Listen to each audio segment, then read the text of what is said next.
What's up, everybody? Happy Monday. How's it going, Dad? Pretty good. Well, pretty good, all things considered. I was going to tell you, and I think that I wanted to discuss this really quick today in the stream, but I feel like the NFL this year really speaks to the word parity because there's a lot of different teams that are playing well against different types of teams, and it's really kind of pissing me off, to be fair. Okay, I wasn't ready for a shot to be fired the second we started, but yeah, That's the way to do it. I love it because normally I'm sitting here trying to think of my first comment of the day. And yes, on Thursday, I started with, we're at the midway point of the season. And, to continue on that real quick, today marks the last day after the night's game. We're halfway done. And so, so I'm glad that you have some anger to let It's go of. not anger, it's just confusion because analytically, I feel like we're both, even though we both differ a little bit, we're both pretty close on how we figure games are going to go and play out. And this last weekend proved to me that I don't know jack shit. Oh, I am fired up to talk about this recap because the last 2 hours of my day, I spent rewatching our entire stream and I wrote down everything that I said. Just so you can't say you didn't say that. I went back and I watched all of it because there was a lot of things that happened that I said would happen, and then there was a few of them that you agreed on, and I noted everything. I got a lot of notes going into today, and I've got a lot of notes going into this football game tonight. But yeah, this week was probably the most interesting week of the NFL season, I guess I should say. I feel like teams that are desperate for wins are the ones that are playing well at the time. For example, Denver's at a point in their season that they could really slip and go the other direction. They go into Dallas and play remarkable. Oh yeah, they had them Cleveland, up 27-0. Cleveland is at a point in their season that that everything looked negative, and then they come out and they kick the shit out of my Bengals. Yeah, I'm gonna run through the chat real quick because there's a couple God damn, people already JP. in here. Other side of the boat, Jerry was the first one who said hello. Thanks for coming by, and obviously Tim is in here chatting it up. Thanks, Tim. I got your email again, and yeah, we really appreciate that. And then I saw, well, that's you. JP. JP's in here. And on the other side, I don't know how he ended up on the Facebook side, but Jeff's in here. What's up, Jeff? And Kathy just slipped in here. So thanks for coming and hanging out with us. I think today is going to be a little bit of an interesting conversation between us. So I'm glad you're here. Heck yeah, I like I said, I'm gonna go back and just say that I don't feel like I know anything. I feel like desperate teams prevailed this weekend, and I think the teams that have motivation have been doing really well. I am fired up because there was a lot of disappointment in me, whether it be about a team I liked or disliked or whatever. I left last night slightly disappointed, but that comes with every week. All of my favorite teams could win, and I'm gonna leave the week with some disappointment. But the upside, the other half of that, I'm very excited because when we were sitting in here last Monday, recapping last Sunday, even when we were previewing last Sunday's games, we knew that it was a weird week of football. I don't know that and it wasn't because the Jets beat the Bengals. Like, the lineup of games were just not intriguing. And so for a rebound bounce back week to be this crazy with all the drama that happened Wednesday, in between the weeks, I don't know. This week's got me fired up. I'm really excited. Like, I had so much fun watching football. I've been kind of sick lately, so I did not get to enjoy the Sunday night game. I did rewatch the entire game start to finish today. So I knew I wouldn't miss out on it. And when I woke up and saw the scoreboard, I knew I had to rewatch that game. I had to see what happened because there was another one. But yeah, I mean, if we want to go through some of these 1 o'clock games real quick, we can start with Cleveland and Cincinnati. Oh, that's the first one on my list. Well, that's where we started in the preview last week, and the only reason I know that's, like I said, I just watch it, so I figured we'd start where we started last time. Well, let's start with the turnovers in the first half. The 100-yard interception return really set the tone for the game. I think if that had not happened, whether it be they held them to 3 or they just didn't score at all, either way, I think if that had not happened, this game would not have went the way it did. 100%. Like I'm a firm believer in that. Well, that's truly a 14-point swing, and to come down and say that Joe Burrow tried to force the ball to Jamar Chase there, he is getting in that habit where he is trying to push it in there a little bit. He is going to have to mix it up in the red zone because he's telegraphing his pass. I mean, okay, so the one positive, there's not a whole lot of positives about that offense in this game. But that one positive was Joe Mixon. Look, his numbers did not look fantastic, but he did have over 100 total yards with receiving and rushing. He had 2 touchdowns. Like, when you get down there in that area, when you got a guy like that, that's where you need to go first. You don't need to go to Jamar Chase. Jamar Chase is your deep ball threat. You don't need to, worry about him on the 2-yard line or whatever. Yeah. In the red zone, you're looking for Uzomah or Mixon to start with. After that, you're looking Tyler Boyd even in a slot kind of run across the end zone kind of thing. Even T. Higgins, he's a little tougher than Jamar Chase in terms of build and, be able to grab the ball during contact. Yeah, Jamar Chase needs to be able to gain a little bit of separation. But that play was telegraphed. It was a very bad throw on Burrow's part. Kudos to that guy because I'm pretty sure the guy who had the pick 6 had just got activated that day. He's been dealing with injury and everything. I know that's one of their better corners, Denzel Ward. He's been banged up. So, kudos to him for helping give life to that secondary in Cleveland because right now they're not struggling, but they're hurting. And so well played for him. I can't believe, when it came down to Joe Burrow being the only guy to stop him, I think Joe Burrow could have stopped him. All he had to do is push him out of bounds. He didn't have to tackle him. Yeah, it was weird. It was very uncomfortable. But you know what? I mean, kudos to Cleveland, and we both knew that Cleveland was going to be a good game team. They're going to play well this year, and just because they're facing a lot of adversity, Baker Mayfield came to play. And here's the thing, with the uplift that the defense gave them, Baker only had to throw 21 passing attempts. He didn't only had to put up 218 yards. I just want to make a statement to the Browns and the Browns fans who've argued with me since last year. When I told them before Odell Beckham Jr. tore his ACL or whatever, that I was like, you need to get rid of him. And they argued and cried and fought with me. I said, no, listen to me. You need to get rid of him. And then you look at their stats last year after he got hurt and was not on the field.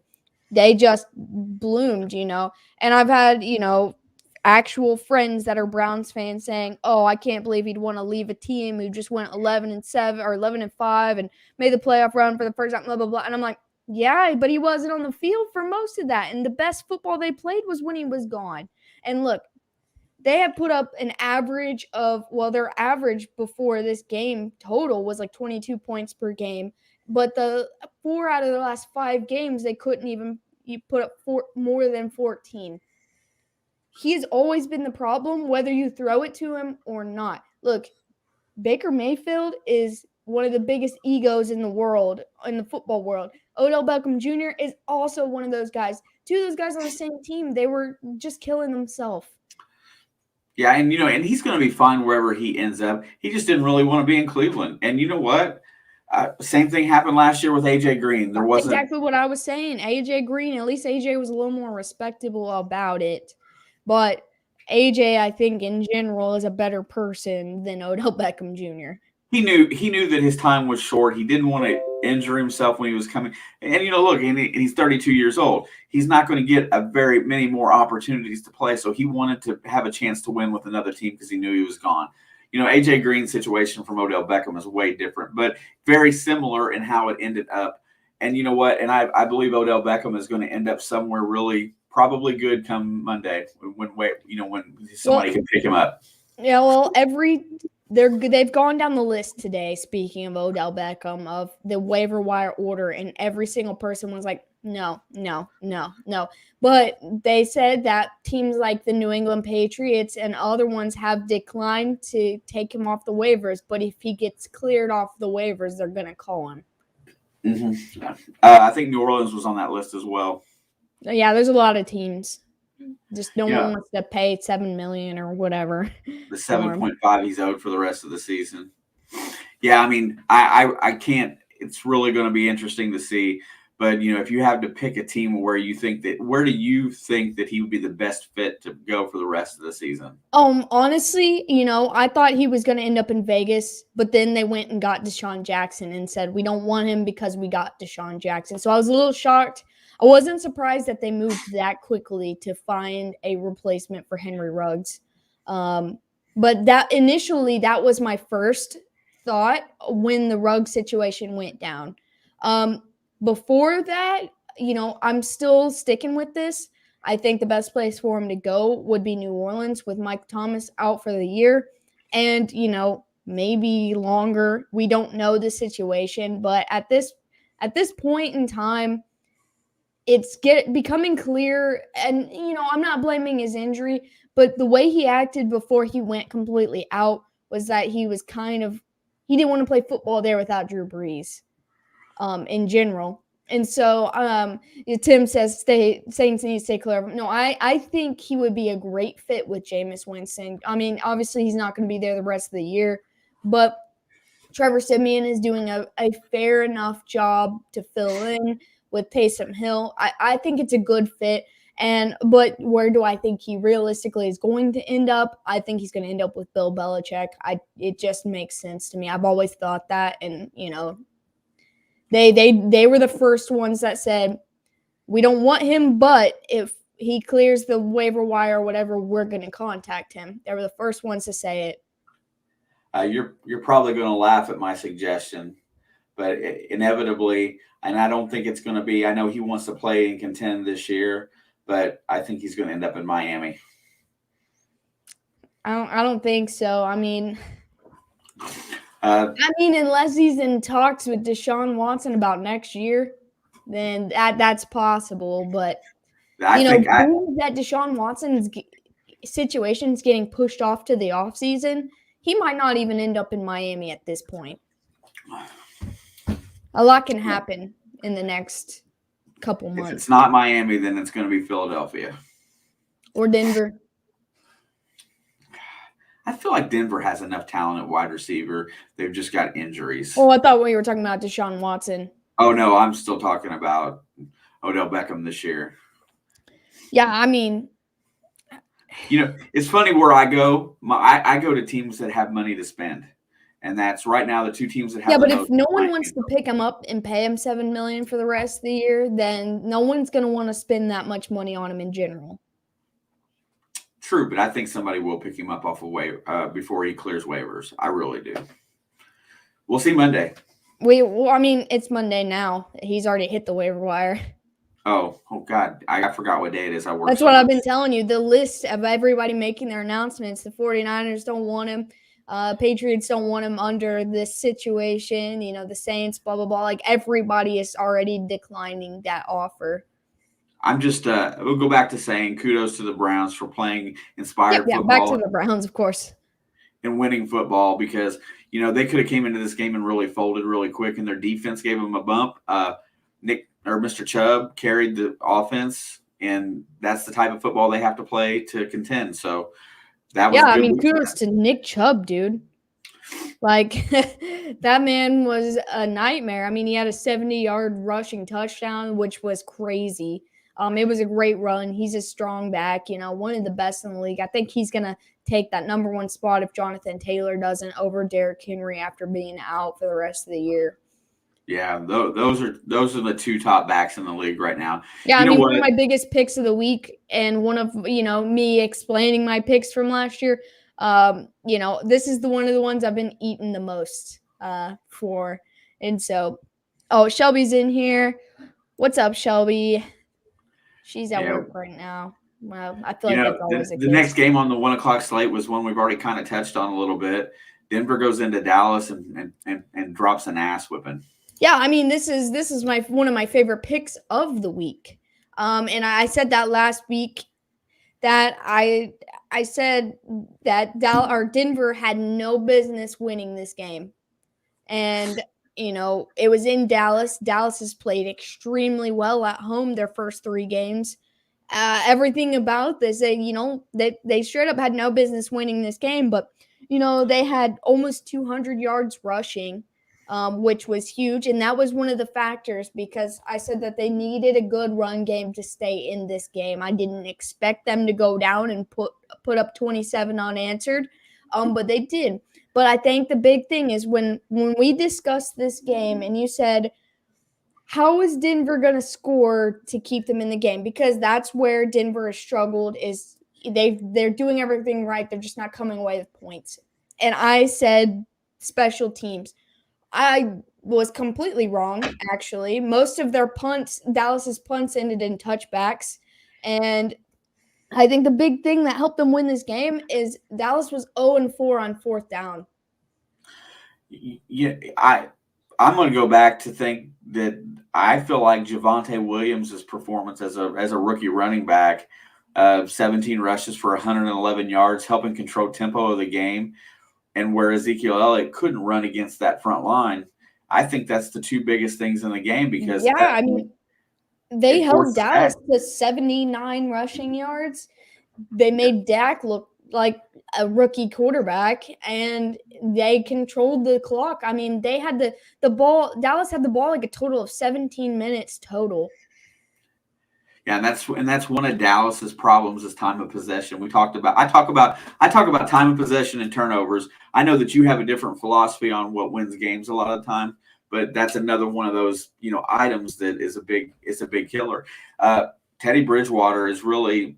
He came away with a rushing touchdown. I think he had 1 passing, and the rest were all on the ground.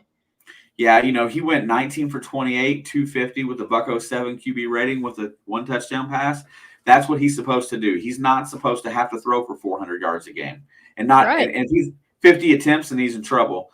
Hey, there's a couple new people in the chat really quick. Charlie from AU Guys Prospecting. What's up, Charlie? And Jellica Anna and Nathan Perez are all in here right now, and it's nice to see every one of you in here. Jellica Anna, I hope that your trip to the emergency room ended up with a happy ending. I haven't spoken to you in a few days. Yep. Also, Nathan, I was rooting for your Eagles yesterday, man. I was pulling for them, and they had that game. They did. But, Denver went. I feel like everyone was like, oh, Denver's frauds. Denver's frauds. They went 3-0. They're frauds. Okay, well, yeah, they played the easiest first 3 games of the year. And so that's fair to call them that because then they start losing against good teams. But then they turn around and beat one of the best teams currently. And so I think this makes a statement that they're finally figuring things out. I told you that Dallas's defense wasn't perfect. We knew that they're not perfect. They still have things to fix. They have pieces missing, but they've been playing relatively well. And they've been winning the takeaway game. That's where they've been winning because a lot of games. Turnovers. They've been winning games because it's giving their offense more chance to put up more points. And I don't think I don't think Denver turned the ball over 1 time in this game. They didn't. There was no interceptions and no fumbles. Dak had an interception, and the Dallas in general fumbled twice, but lost only 1 of them. Man, do you realize how good a lot of teams are in the NFL this year? I mean, I think parity's really reigning supreme. I mean, it's starting to really show itself because teams start hot, they get cold, they go on streaks. It's a streaky thing. And I like seeing Denver win. I want to see the AFC beat the NFC every day of the week. Oh, Honest to God. 100%. I mean, look, I would rather Denver win and make more competition in my division than see Dallas succeed. Yeah, the next game here was the one that I was really just like, I don't really care. But Miami at home beats Houston 17-9.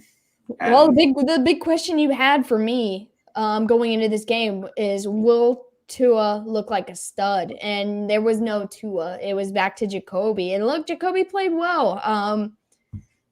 Comparatively, there was 2-1-7 teams playing each other. What did you expect to happen? This was the worst game of the week. Literally, yeah, I asked Tyrod, you in the stream last week if anyone was even going to watch this game.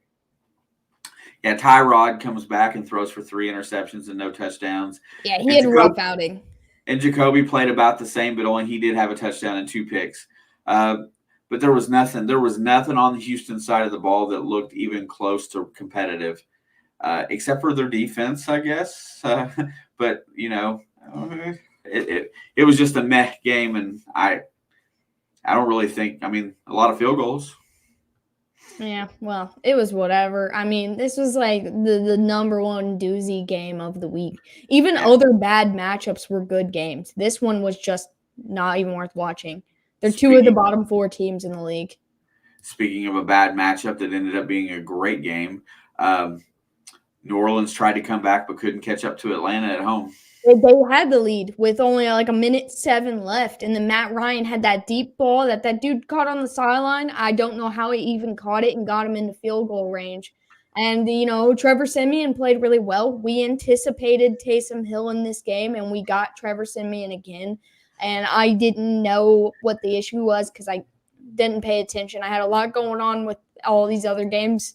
But kudos to Trevor Siemian because we discussed that Atlanta plays New Orleans well, and they always do. And even when Atlanta's the worst team in the league and New Orleans is the best team in the league, Atlanta always somehow gets one win out of the series. And I don't want to stretch over to fantasy really quick because I didn't play him this week, but Cordell Patterson has really been a staple in the passing game for Atlanta. He's really stabilized that offense. I mean, Kyle Pitts is a rookie, and you're out your number one wideout, so he has really stabilized that team. And yeah, I mean, he went from a kick returner to basically wide receiver 1. I mean, he had 6 receptions for 126 and a 64-yarder, no touchdowns. But he's really since he came into that offense, he's really balanced Atlanta out and gave Matt Ryan an easy target. Yeah, I mean, he's helping him out incredibly. And I mean, that was one thing I wanted to touch on in my notes that I prepared for today. I went and wrote down the AFC and the NFC and the current standings pre this Monday night game because that winner of this game kind of changes the standings a little bit. But Atlanta is sitting at the number 7 spot in the wild card spot currently. Now, there is one other team that has 1 loss in them, and then the next 4 teams have 2 more losses than them. But I had this feeling, this weird gut feeling, that this was supposed to be Carolina in this spot. It flip-flopped, but they're only 1 game apart right now.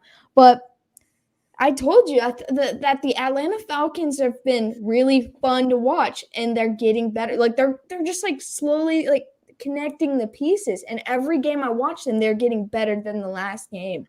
And even when they play good opponents, when they play bad opponents, yeah, they got blown out by the Buccaneers, but most bad teams have gotten blown out by them. And so that was at the beginning of the season. They're fixing things as they go. And like you said last week, they have a new head coach. And so I think they're finally coming together with him. And so I think things are all clicking. And, at this point in time, looking at these standings, they have a fair chance to hold that 7 spot. Oh, I agree wholeheartedly. And you know what? At the end of the day, Matt Ryan is still one of the better quarterbacks in the league. He's a great veteran. He's got a great arm. He's got a great vision for the field as well. He's a great guy to have on your team, whether it be for leadership or skill. He's got it all. He's not had a lot. I mean, I know he had Julio Jones, but he hasn't had a great offensive line. He hasn't had, a great team around him for most of his career. And to watch him go out and still perform year after year after year. And stay there. He could have left. Yeah, and you know what? And have loyalty to your team. That's stuff that you don't see much anymore, everybody. But I'm glad that Atlanta's playing well because I like Matt Ryan. It's hard not to like Matt Ryan, and I love the resurgence of Cordell Patterson. I think that's great. I used to love Cordell Patterson, and then he just fell off, and now he's like making a comeback right alongside with Matt Ryan, and I love it. Everyone thought they were completely done when they lost Julio, not on to add to that, Calvin Ridley's put himself on a non-injury related IR due to some mental issues and whatever. And so that's your two top receivers right there are gone. And so these guys have really stepped up and rallied around their quarterback, and their defense is playing a lot better than it has in the last couple of years. Yeah, it's a more of a bend not break type of defense. And they're playing fairly well, considering I can't name one player on that defense without reading a stat sheet. I couldn't either. I want to get to the next game that actually did kind of surprise me because I felt like the Raiders were going to play inspired ball and beat the Giants, but the Giants hold serve. This is the one that I pretty much nailed on the head, but while watching it, I thought the Raiders were going to win. Not only did they just lose Henry Ruggs, but their other first-round draft pick from last year just got removed from the team for posting a very questionable video and saying some crazy stuff that, in this time you can't say things like that. You can't act like that. So they lost both of their first-round draft picks from last year. They've lost their coach. And these guys are guys that their star players, including their quarterback, had great relationships with. I felt like this was going to be a mental factor, and I kind of love voting for East Coast teams when the West Coast teams come there. What's up, Eddie? Yeah, Who Dey, even though we lost, it's all good. They're going to bounce back. And you know what? I think that was a loss that they kind of needed to have. Not going back and forth. I think we're seeing a maturation process for Burrow. He's learning that he can't just do what he wants in the league. Yeah, I mean, it's a learning curve. There's still growing pains, and it's a little bit what I mentioned last week talking about the Jets loss. This is not a, team that you're going to see go 20-0 in the next year or two. Like, it's not going to happen. They've got a lot to learn, but they're learning more every week.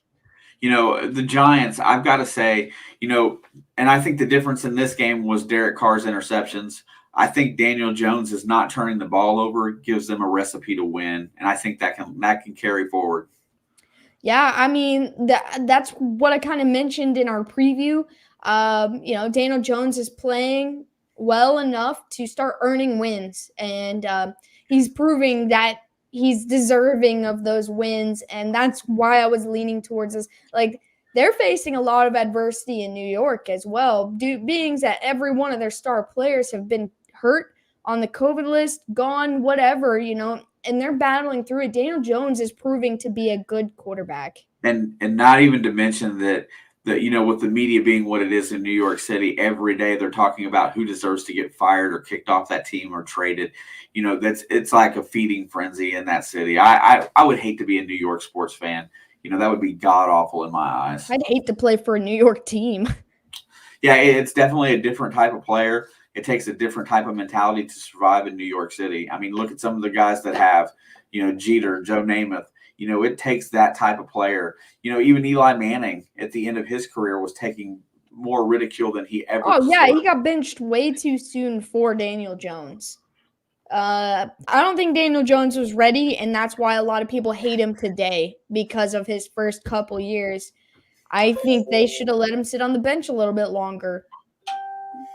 I think they shouldn't have kicked Eli out of New York. Well, New Jersey, technically, but still. Hold on 1 second. But yeah, I really I just don't feel like, I feel like that you're right. They threw him to the fire too soon. He needed time to develop, and Eli would have been perfect for that to help him.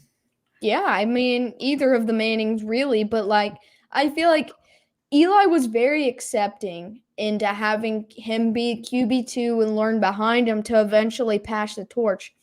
I don't think Eli was even expecting. It's kind of like what they did to Ryan Fitzpatrick in Miami. Look, I knew eventually Tua was their starter, but they did that man dirty, and they did the exact same thing to Eli Manning in New York, and I hate all of that. Hey Jeff, no worries. I did see your setup thing for your giveaway, so I understand completely and do what you got to do. We appreciate you just stopping by. Yeah, the situation in New York with Daniel Jones and Eli mirrors the Justin Fields and Andy Dalton type of situation where they just kind of forced them into it because the fans were in a frenzy for something new. You know what I'm saying? Yeah, they didn't really give Andy a chance before they were calling for his head. And, I'm still calling it, and I hate saying it, but I still think the way that it looks for Chicago, that Justin Fields is probably going to get hurt this year. Well, we'll get to that. We'll get to Chicago. And that hurts my feelings badly because I think that's a horrible situation. Where was I at? Sorry, I was entering. The next game is turning out to be a team that's really gaining momentum with the rookie quarterback. New England goes into Carolina and drops. Right now, Mac Jones is the best rookie quarterback. We haven't seen too much of Trey Lance to know, but as a whole, I stand by my statement. If he would have got drafted anywhere else, he would not be doing what he's doing right now. But that was one of the games, and when we get to one of their divisional opponents after this one, I will mention a little bit about that. But yeah, I mean, at this rate, the Patriots are going to be in the playoffs. They're sitting at the number 7 spot right now, but they're playing really good football, and Carolina just kind of fell apart. I was hoping to see PJ Walker that game, but we got Sam Darnold. Yeah, in 16 for 23, 172 and 3 picks, he couldn't look any worse. He looked like he was in his Jets uniform. I mean, yeah, that's it. I mean, at the beginning of the season, it looked like he was a godsend. And you know what? And I know Christian McCaffrey only played half the game. I get that. But he has got to put up his half of the stat sheet or Christian McCaffrey is going to get killed too. I mean, that's why he only lasted 3 games before going out this year anyway. Yep. I mean, but New England's playing good, inspired football. They're the one team that's staying pretty consistent, and they've climbed to 5-4. And, with the way the NFC or the AFC East is going, who knows how that one's going to end up? Because they're only a half game behind the Bills now. The next game of the week is Jacksonville in a field goal fest. My biggest correct pick of the week and the most interesting pick, or the most interesting game of the week. Trevor Lawrence left that game due to injury. He did come back. He proved his toughness, first of all. And second of all, I'm just going to go out and say, the Bills were one of the best teams in the league. And out of all the games played yesterday, they were the worst football team to play football yesterday. Yeah, here's the bad thing about this Bills offense. Josh Allen should not be throwing the ball almost 50 times a game. You've got Zach Moss and Devin Singletary and even Josh Allen. Yeah. You should be running the ball to set up the pass. But what's going on there that they're playing the way that they're playing? I just want to make one, and I feel like this in the history of football has never happened before. So Josh Allen threw a pick 6 to Josh Allen. Uh-huh. How many times are you ever going to see a completed pass returned for, or interception returned for a touchdown by 2 dudes with the same name? But, and here's the other thing. Jacksonville didn't play great, but Carlos Hyde carried the torch, helped time of possession, kept possession for Trevor Lawrence where he didn't have to play great to win, and Trevor Lawrence made a few good plays in that game, which was really all it took to win, minus Buffalo's 2 turnovers, and there you go. Turnover ratio. Dude, it's the biggest stat in the game. It really is. And I know I preach it all the time. It probably sounds like a broken record, but when you go back to the reason why teams lose games, because they don't take care of the ball. That's usually the number one reason. Yeah, I mean, I was amped up about this. I said that Jacksonville will win this game. And you said you froze and you went, anything could happen, but Yeah. It felt like a game that Buffalo should rebound in. This was a game that Buffalo had to win, because now not only is their forced are going for the number 1 seed in question, but now their division's in question. Yeah, and right now New England's playing way better football. Yeah, consistently on both sides of the ball. Buffalo went from the number 1 scoring defense, number 1 scoring offense, to just bad. That was bad. Whenever we get to a point when in this season where we start to think, hey, this team's for real in the AFC, they're going to take over. That's when they start getting their butts handed to them. It happened to Cincinnati. I love that, the craziness of the AFC, because when you look at this, Buffalo, you would think, obviously they're not the number 1 seed right now, but you'd think they'd be number 2, but they're number 4. They're barely hanging on because they're number 4 and the Patriots are right behind them, number 7. And the only difference is they have 1 more loss and they have 1 more divisional loss. Buffalo's 2-0 in the division. The Patriots are 2-1. That's the only difference in that team right now. Now, when you look at the teams that they are right now after this game, you wouldn't be able to tell that Buffalo was once leading the entire AFC. Oh, yeah. No, for sure. And the next game on our list today ends up being pivotal for the whole thing. Poor Minnesota, again, loses they had a game, man. And this one goes against my number 1 rule about the turnovers, because Lamar did turn the ball over several times, but Baltimore holds on to win 34-31, and now they're up to 6-2 in the AFC. After Lamar threw that pick where that guy bobbled it up and brought it down himself, that game should have been over. And yet then they still come right down the field and Justin Tucker saves the day. That's why though you cannot consider Baltimore the top team in the AFC, because they're hanging on by the thread every single game they play. They're either getting blown out by Cincinnati or scraping by the Detroit Lions. Look, they're a talented team, but they're just 1 play away from every loss. Yeah, the thing of it is that, and you know what, and back to the same thing with Josh Allen. You can't have Lamar Jackson throwing the ball 40 times a game. And he ran for 120 yards. Yeah, it was like a historical. He's like tied with the most by a quarterback 100-yard games ever.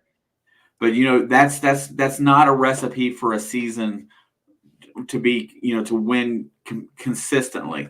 It's a recipe to get him hurt. I'll give you that same recipe. Randall Cunningham. Michael Vick.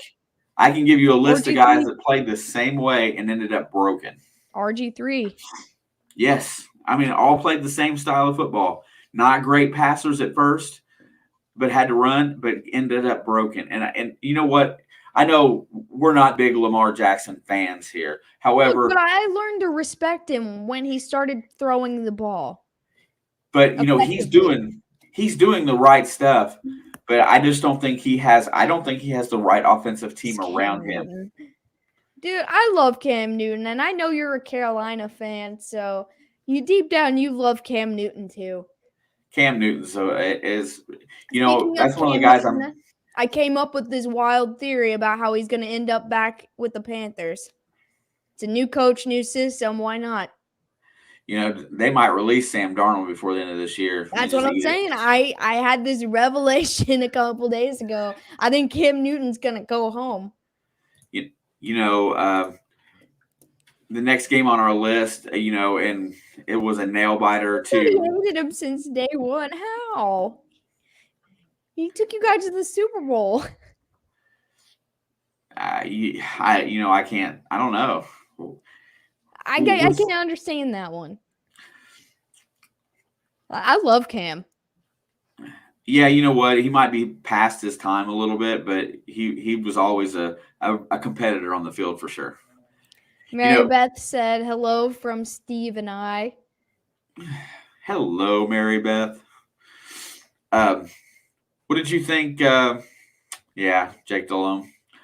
What did you think about the Chargers going into Philadelphia and eking out a win that they had to have? Yeah, I mean, they had to look. No offense to Nathan and Philadelphia, but this season, we've been saying this about Philadelphia. They're in rebuild.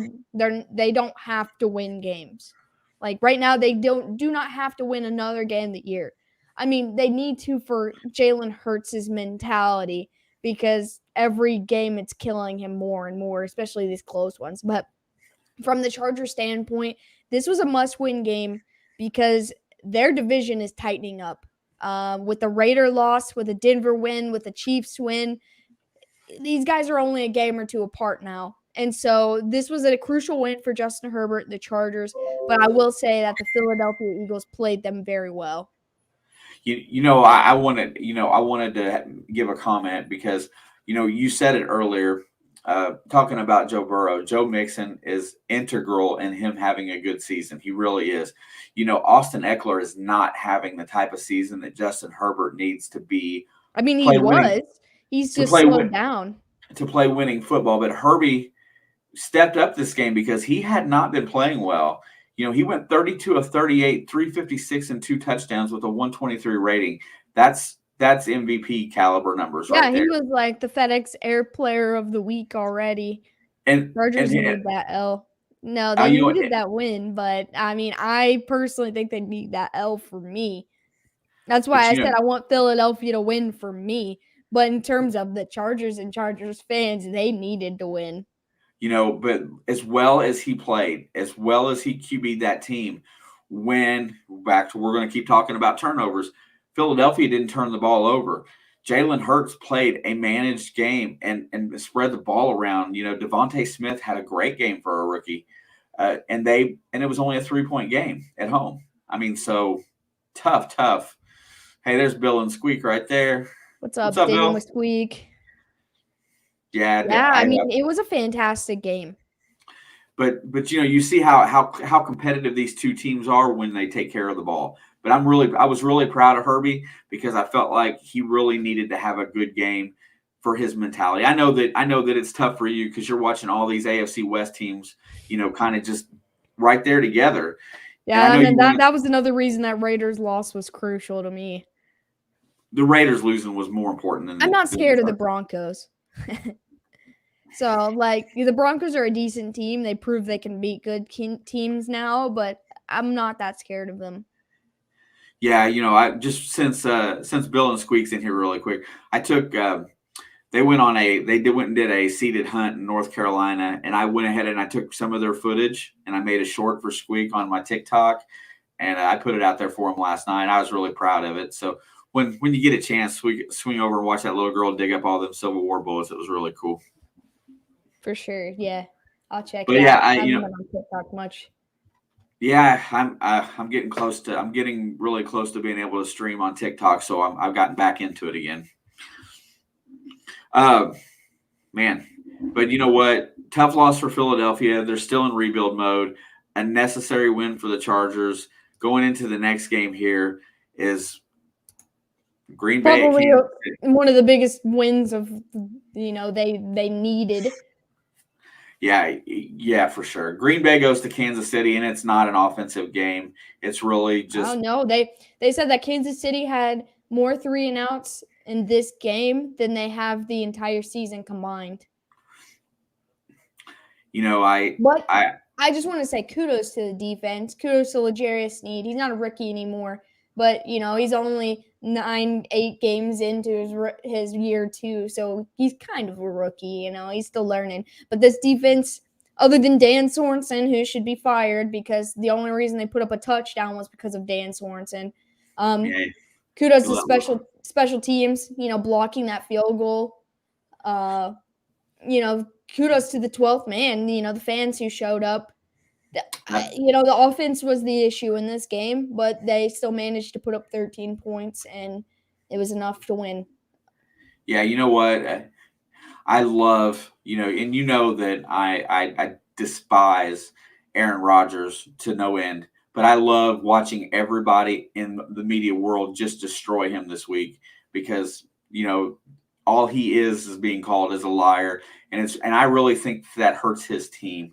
I feel bad for the guys on that team because I think that's a really good football team. And yeah, definitely.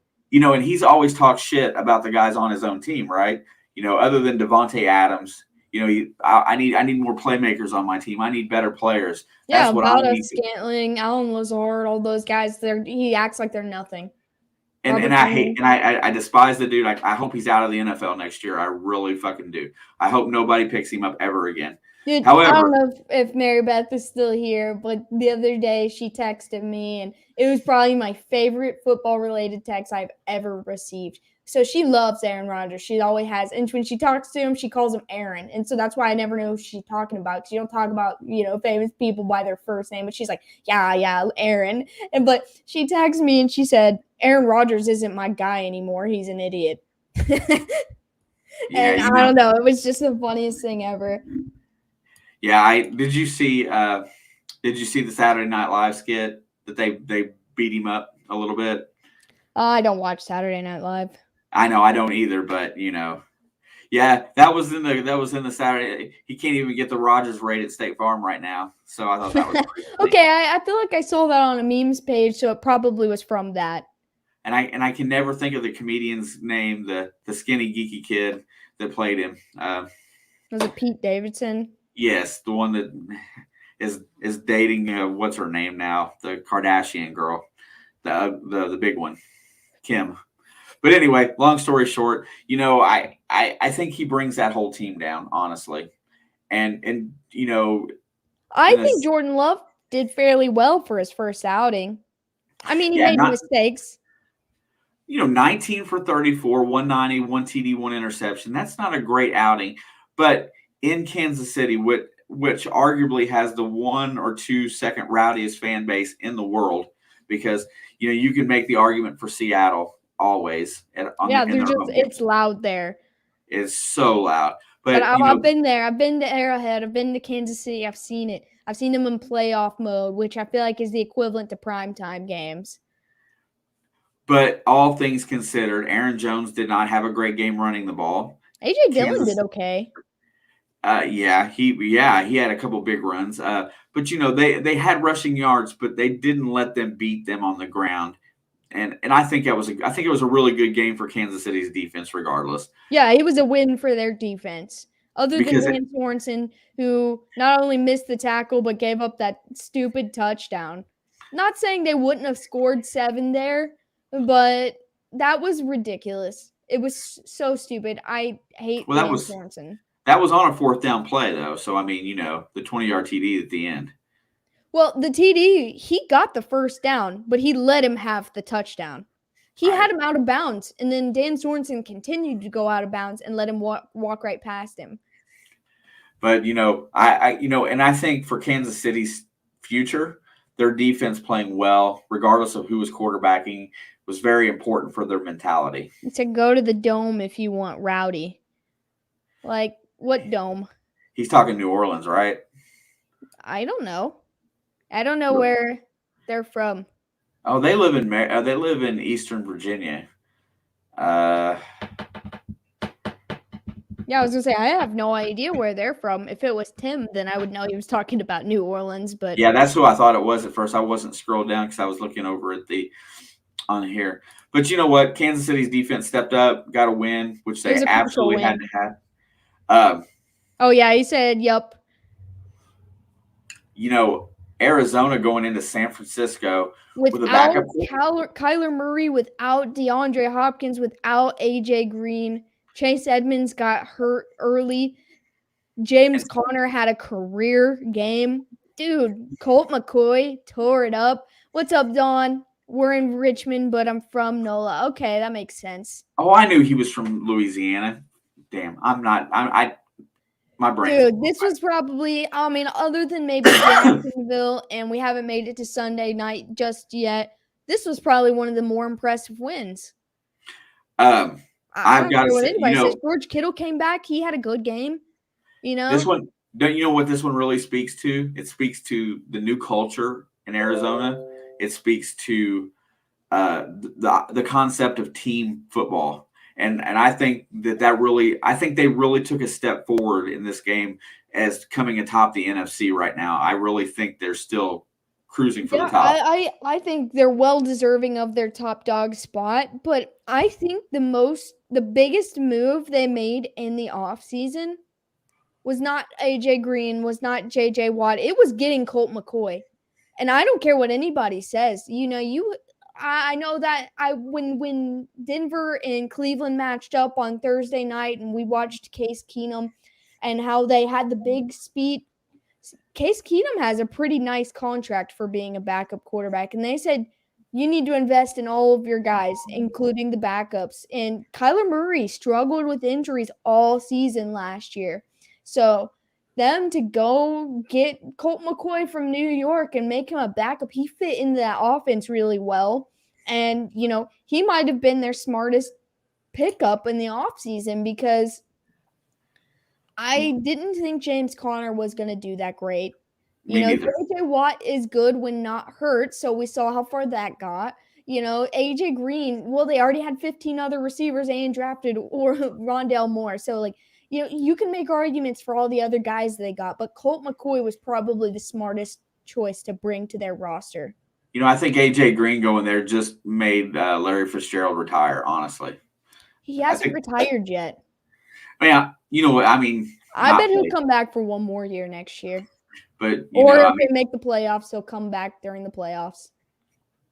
I'm still excited for this team, and their one loss is not a bad loss. I mean, it really is. And even though they lost, they should have won that game, but when I'll put it in perspective, it was either last year or the year before, the Chiefs were on pace to go undefeated, and they lost that one game to the Raiders. That was last year. And they said it was better for us to lose now and get it out of the way. It kind of relieves pressure to going undefeated.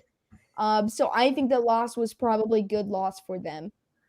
Yeah, I know they'd rather it been an AFC team that beat them and not another top dog NFC team, whether they were banged up or not. I understand, but I think it was a healthy loss, and I think that they bounced back beautifully from it. They had every missing starter that has the biggest names on their team. And they lost guys in the game, and they rallied. James Conner had 3 touchdowns. Yeah, I'm really high on Arizona, and I'm still high on the Rams, even though Matthew Stafford had a bad game. He had a really bad game, and this was one of the biggest surprises, but I wrote my exact words down so I can eat them.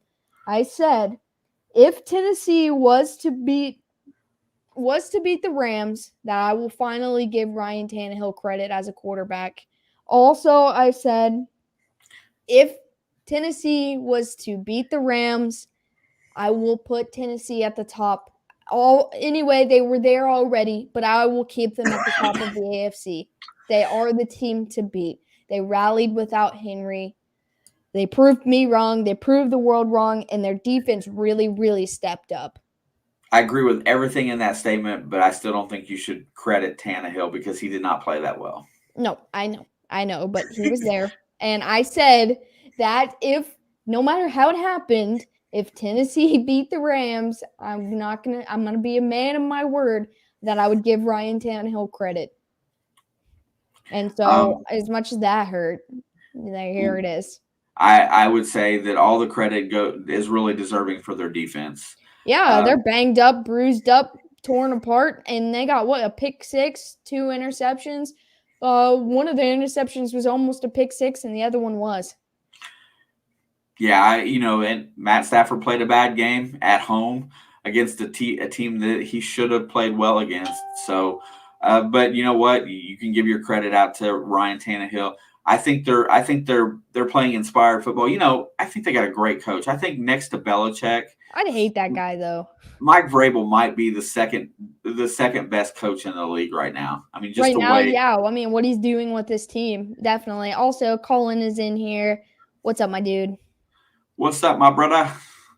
I just really think that even Adrian Peterson getting a touchdown at the end of that game. I know it was kind of It was weird just watching Adrian Peterson. I know he played last year, but he played for the Lions, so nobody watched him play. But it was weird. It was so weird.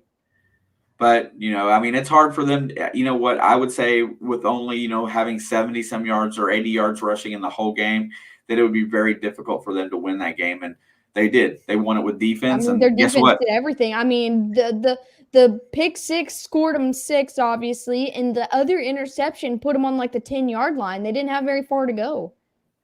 Yeah, So, so I I mean, mean, kudos to that defense when it should have been the other team's defense that, kicked ass. there was some really garbage officiating at the end of that game. Did you watch the end of that game? I just watched highlights of the whole game. If you get to see the last 6 minutes of the game, I really did not quite agree. Are you Aaron talking about Donald roughing the the passer on third down. no, not the roughing, the Tannehill hit?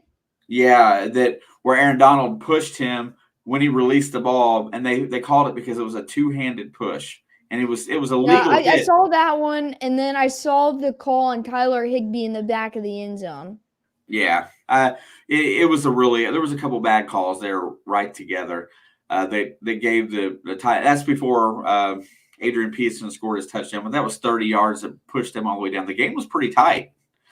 Yeah, I So mean, well, like I said, I fell asleep because I wasn't feeling well last night, and I wasn't watching, but I was listening, and I heard the Jalen Ramsey interception on Ryan Tannehill in the first quarter, and that was like the last thing I remembered. And I woke up, and then it said Tennessee had won whatever to whatever, and I'm like, what happened? and all things considered, that game ended up the way that it ended up. I think I I mentioned mean, it. they're the team to beat right now in the AFC, without a doubt. I mean, if we look at the top 4, you got number 1 at the Titans, number 2 at the Ravens, who are, like I said, 1 play away from being like 3 2 and and 3. 2 and 4 or 3 and 3. They're 6 and 2, but they're the fraudulent 6 and 2. Like, I don't care. Yes, they did crazy things. They rallied back. Yes, Lamar Jackson's playing actual quarterback this season. He's impressing me, and that takes a lot when you don't like somebody. With the 17, 18 guys on IR, they're impressing me, but they should not be at 6 and 2 right now. I agree And with then you. you've got number 3, the Chargers have taken over the West at the moment, with the Raiders loss and the Chargers win at 5 and 3, and then the Bills at 5 and 3 for your top 4 teams. This is really crazy. And then you look at the NFC, you've got the Cardinals obviously at number 1 at 8 and 1. You got the Packers at 7 and 2 with number 2. Number 3 is the Bucks at 6 and 2, tied with the Cowboys at number 4. That is also 6 and 2. Like I said last week, the NFC is a lot more closer than the AFC is. Because you've got teams like the Ravens that could be 500 or below, and then you've got teams like the Lions who the first 5 weeks could have won 3 to 4 of those games, and not been 0 and 8 right now. And yeah, I mean, it is really tough going right now. We've made it to 7:30 and we're an hour in. I really want to start previewing this Monday Night Football game. Yeah, I'm gonna go back to this small preview we had on Thursday. How you told me that you were going to take the Saints to cover 6.5. There was no argument that was going to happen. At 4:18 today, a breaking news situation about this game came up. David Montgomery was activated off the IR and will play tonight. I already took Chicago to win this game. This just backs that up. Look, he probably isn't going to be 100%, but that dude is like a slightly lesser talented Nick Chubb / what's his name, Jonathan Taylor. He's just a little bit below them, but he's just as talented. He's just not as strong, I feel like. And He's going to make a big difference. He's going to help not get Justin Fields killed every single play of this game. And also, for anybody that was not in our last stream when we talked about this game, my dad's morbid prediction of this game is Justin Fields is going to suffer a season-ending injury. I said he's going to get hurt. I didn't say season. No, I wrote it down. I wrote your quote down. You said he's going to get knocked out of the season. That's what you said. Your words were knocked out of the season. I thought it was of the game, but yeah, he's going to get hurt. And yeah, the reason why so that's not going to happen with Montgomery there to take some pressure off of him. You know, the thing about that is that Pittsburgh if they can get him going. Pittsburgh playing Chicago tonight is a lot like Pittsburgh playing Baltimore, only with a less explosive running quarterback. And not non-divisional. I know, but I'm sure the game plan preparation is very similar. I fear for that kid tonight. I really do, because I fear for that kid every single week. Because that offensive line has not played well. I'm with you. I'm with you 100%. I'm scared for tonight's game. Honestly, I am. Because I feel like I've heard you say this about Tom Brady. I've heard you say this about other quarterbacks, and none of those guys have suffered season-ending injuries. Tom Brady doesn't get hit. I'm just saying. You said it. I have the messages. I feel like he's going to get broke. Somebody's going to get through and hit him, but I feel like Justin's going to get hit. I still think Chicago wins.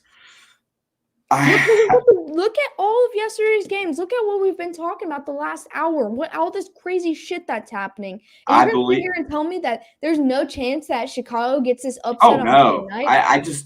I just don't think. I just think tonight's going to be bad for Justin Fields. I think Chicago has the actual correct team to beat Pittsburgh. Yeah, they have the correct defense to handle Ben Roethlisberger. Look, they lost to the 49ers. They did. But they handled them almost the entire game. You know, Chicago almost won that game. And like I said last week, Pittsburgh's defensive line is just like the 49ers defensive line. With a Nick Bosa that is like a TJ Watt. Obviously, I think TJ Watt is a lot more aggressive. But, you know, I think it's the same situation. I think we're going to see a lot of dump downs, not to Montgomery, but to Cole Kmet, the tight end, for 5-yard gains. I think we're going to see a good game out of Cole Kmet. I think, obviously, David Montgomery is going to be but not just David Montgomery. With him coming back, that helps the other kid. Herbert. Now that they got 2 of those guys, now think about that. That changes everything, because you can put both of them in the backfield at the same time. What's up, Blackbeard Jay? I just think that this is, you said, and I quote, this Monday night matchup I will not be watching. I think this is going to be a good game. I think it's going to be a phenomenal game, actually. It probably will be. I didn't really want to watch it. I really didn't. Now you want to, because you know I'm right. Well, it looks a lot better now with David Montgomery playing. It really does in my mind. Look, I think that if David Montgomery can stay healthy, if they can get through and come away with this win, they are not that far out. What gets me, Nick Foles took my Eagles to the Super Bowl, then they trade him away the next season, and they have gone downhill ever since. Well, yeah, because Nick Foles is better than Carson Wentz, first of all. And Jalen Hurts would have been much better if he sat and didn't, if they had someone other than Carson Wentz to play in front of him for a year. They had a lot of issues with the coaching and the locker room, and there was some weird stuff happening in that Eagles locker room, especially towards the end of last year. I think Jalen Hurts is going to be okay. I think that Eagles team is going to get better. They're going to have a down year, but I think they're going to draft and maybe make some offseason trades. I think they have a chance to, they're still not completely out of it either. They're sitting at 3-6. 3-5. They're sitting at 3-6. Oh, they lost this weekend, yeah. And so, but The Bears are at 3-5. The 49ers are at 3-5. The Seahawks are at 3-5. The Vikings are at 3-5. And the Panthers are at 4-5. And all those guys are still right on the edge of playoffs. Oh, for sure. I mean, I'm telling you what, everybody's really close. And David Montgomery does make a big difference for that team. I really hope that they play well tonight. I hope they win. I want to see Pittsburgh lose every time they play. But, man, I'm telling you what, it's probably going to be a low-scoring defensive game. I mean, that's fine. That's what Pittsburgh likes anyway. I mean, their last game played, the score was like 10-15. So that's fine. I'm fine with low scoring. I'm fine with uneventful as long as everyone's doing their job. Yeah, and I want to see these guys get up in Ben Roethlisberger's face. Make him have to come out of the pocket and run. If you can get him to start moving, that man can't move that fast or well. Yeah, that's the other thing. If Make him uncomfortable, and your offense is going to get to spend a lot more time on the field because there's not much he can do in that situation. The only thing is, for my fantasy purposes, I hope Najee Harris has a good game. And the Steelers defense has a really bad game. Because I'm going up again. That's the only two people left. I'm playing Amanda. I have Najee Harris, and she has the Steelers defense. I want the Steelers defense to give up negative points, and I want Najee Harris to get a minimum of 20, which he's projected 22, so it's possible. Yeah, I think that's going to be probably one of the tightest finishes that I've seen this year in the fantasy league for sure. Najee Harris should get his 20 points, though. All you just got to, as long as Pittsburgh doesn't hold serve on defense. I mean, I think, they just need to make him the only player they throw to and then run the ball occasionally. Well, he's definitely the best option against Chicago because, the dump down pass to the halfback is where you can make a lot of yards against that defense, especially with, I don't think Khalil Mack's playing it the rest of the season. I think he's out, right? That I'm not sure. You'll have to look that up because I was curious about that as well. I thought he was injured a couple weeks ago. I will look and real fast and see. It might not be on the injured reserve list, but I think he's out. I know he was out last week. Yeah, I don't see him on IR, but let's look it up. See what his active status is. But anywho, tonight is going to be.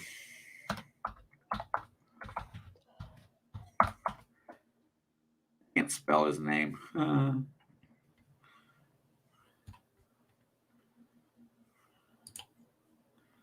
I think it's KH. Yeah, I always have trouble spelling his name. I've almost got it. Defense. Also, Robert Saleh today said that he's willing to make Zach Wilson sit extra weeks. In terms of coming back from injury, they said that he's willing to make him sit extra weeks, and I think that's because he has a lot of confidence in his backups right now. Because not only does he have the Johnson kid and Mike White, they still have Joe Flacco too. Yeah, I think that Jets team is going to be okay. Even though they're not going to have a great season, they've got the ability to beat good teams, and that's really good. They're home wreckers. That's what they are. That's a pretty good description. That's what the Jets are this season. They only beat teams that need the wins. Like at the point in time they beat Tennessee, Tennessee needed that win. At the point they needed to beat, or Cincinnati needed the win to stay in first place because the Ravens were on the bye. They beat the Cincinnati. They're home wreckers. Yeah, I feel like Chicago could play that role this year too. Both of you and I both picked Chicago to end up second in that division. When with Minnesota faltering a little bit, they still could end up in a playoff spot. They just got to get it together. I mean, they have the exact same record as the Vikings right now at 3-5. I gotta say, Kirk Cousins is playing pretty well, just not getting wins. I had the Vikings finishing the season 4-12 or something like that. And I felt really, really, really bad about that because I know how good that team is. But through the first half of the season, they've proved exactly why I had them winning only 4 games this year. I think they'll probably win at least 6. But, they couldn't beat a backup in Cooper Rush. They couldn't beat Baltimore when they had him. I don't know what the injury is, but Khalil Mack is out. Okay. Foot injury. It doesn't say if he's not on IR, but it says he's out with a foot injury. So he's not playing. That's a big part out of the middle. So that takes me back to Najee Harris should have a pretty good game. Yeah, that's the only thing I want to go right for Pittsburgh. Like, offensively is Najee Harris. Defensively, I hope their defense just falls apart. It's not likely, but that's what I want to happen so I can win this week in fantasy. I didn't even really – I got to go back and look again. But Kathy, do you not like the Bears?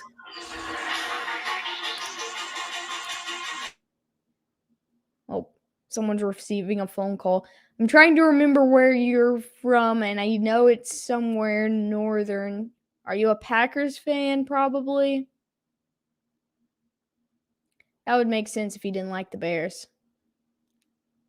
I don't think it's Detroit. It's got to be either Minnesota or Green Bay is closer to you.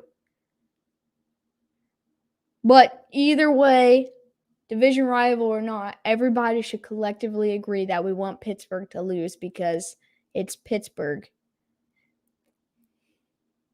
I knew it.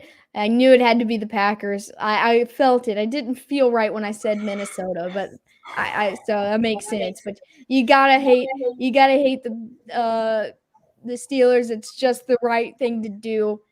Everyone, unless you're a Steelers fan, should always be rooting against them. If Chicago gets a good pass rush today and makes Ben uncomfortable where he's throwing off his back foot, they should win. They could win the game pretty easily. Oh, I mean, I hope that you're completely incorrect in this prediction of Justin Fields getting hurt because he does have a lot of potential. I think that San Francisco game, they really showed his best. I just hate watching him. And that's why I didn't want to watch the game tonight. Not that I don't think he's talented. I just feel like he's in a bad situation. And I don't know why it's that feeling about, the way that they're playing him. And it just really worries me because I still think he was probably the best quarterback in the draft. True. Why does it have to be the Bears, though? Because they're playing against Pittsburgh. That's why. Yeah, come on, Kathy. It's got to be the Bears. It's got to be the Bears. No one wants to see Pittsburgh win. Look, if you're playing against the Bears, and I understand you want to go Green Bay, but the Bears aren't going to take Green Bay's first place spot. Not anytime soon, anyway. You know what? The one thing that Justin does have on his side tonight is Andy Dalton knows how to beat Pittsburgh. That's true. I'm sure Nick Foles has played against Pittsburgh a couple times. Were you surprised that the trade deadline came and went and one of those two backup quarterbacks did not get traded? Oh, maybe they're scared he's going to get hurt.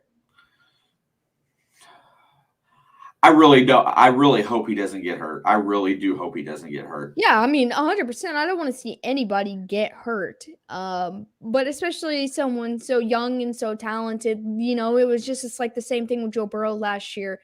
We saw it coming before the season started with that offensive line and trading Andy Dalton and everything. But, just because we saw it coming doesn't mean we wanted to see it actually happen.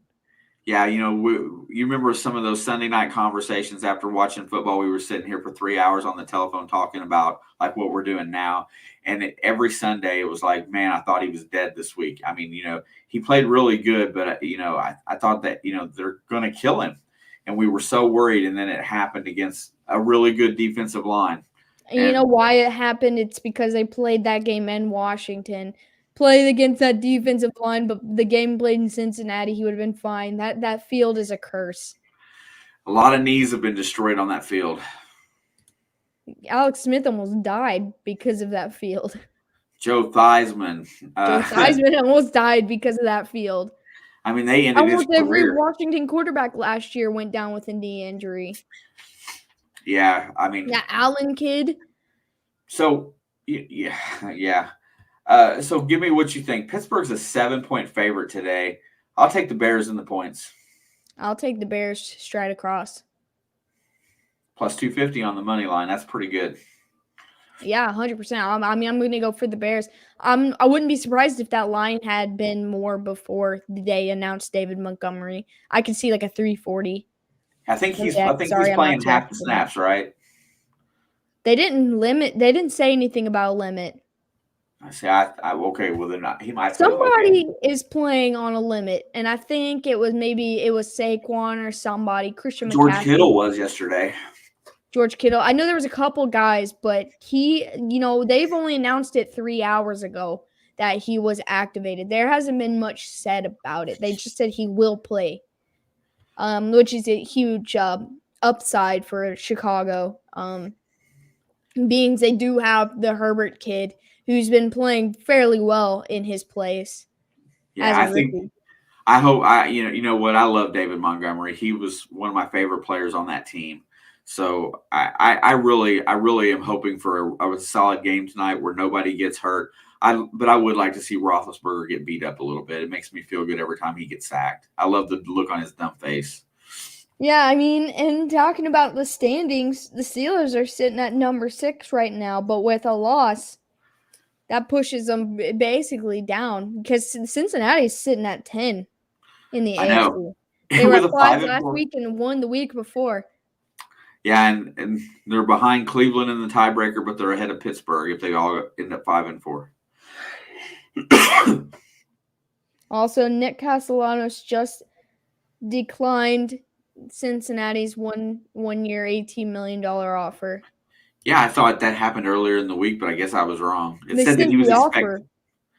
But I just got it. He just declined that. Not to get talking about baseball, but it just came across my phone. I'm so mad about baseball right now. I could spit. But they actually put on the trading block today, Luis Castillo, basically put him up for sale. So after getting rid of other starter. Yeah. Oh my gosh. I hate the Bears as a concept, not the players.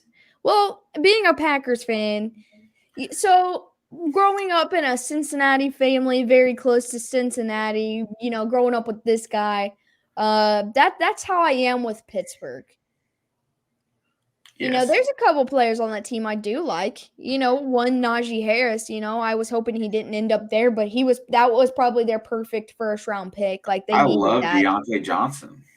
Deontay Johnson is really good. TJ Watt's a nightmare. But it doesn't matter. If you put on that black and gold uniform, it doesn't matter who you are. Get out of here.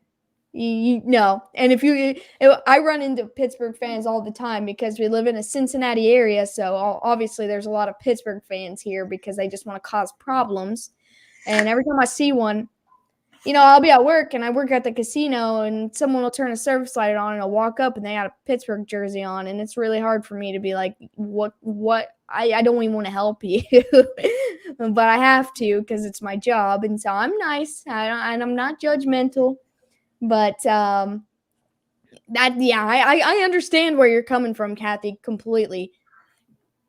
I'm pretty sure it's in state law that I have to hate them. Yeah, see, I think that's kind of where we're at too. And, like I said, I know I have a lot of friends. I have some, a lot of close, distant, not family, but considered family Steelers fans. It's not easy. I don't like it. They just come here to cause problems. When Pittsburgh comes to town, it's horrible because the whole state comes with them. And I don't like them.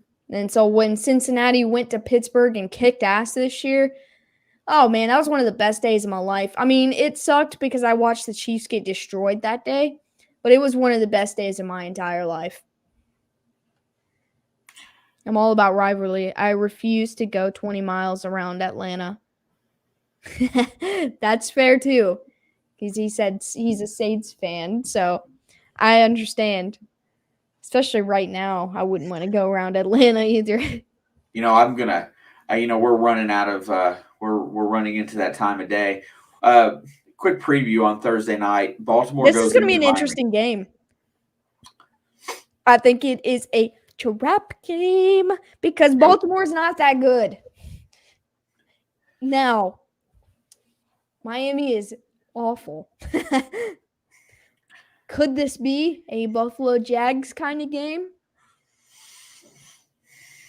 Look, you want to say that Baltimore's going to blow them out. You know you do. You're right. But that's I do exactly want what to you say said it. about Buffalo. And I sat here and told you no. I know you absolutely what? Atlanta's not awful. Atlanta is number 7. They're in the wild card race right now. They're above Carolina, the Vikings, the Seahawks, the 49ers, the Bears in the NFC. Atlanta's not that bad right now. Atlanta's looking at a playoff run right now. The way they're going. I don't I always every time I pick against Miami, it doesn't end up biting me, but they end up pissing me off. But I don't think on any level they're as talented to keep up with the on the run defense. So I still think Baltimore's the better team. I just don't want to pick. This is my favorite comment of the day. It's amazing how many football teams are named after birds. That is my favorite comment of the day. That's true though. I don't see much. And that's the thing, Devontae Parker's still on IR, right? I mean, he just went to IR like this week. Oh, he did just go. I'm sitting here looking at it. Malcolm Brown, no big deal. He's the one I think that's been on the IR. Yeah, that's because I also have him on my dynasty league, which sucks. I don't know.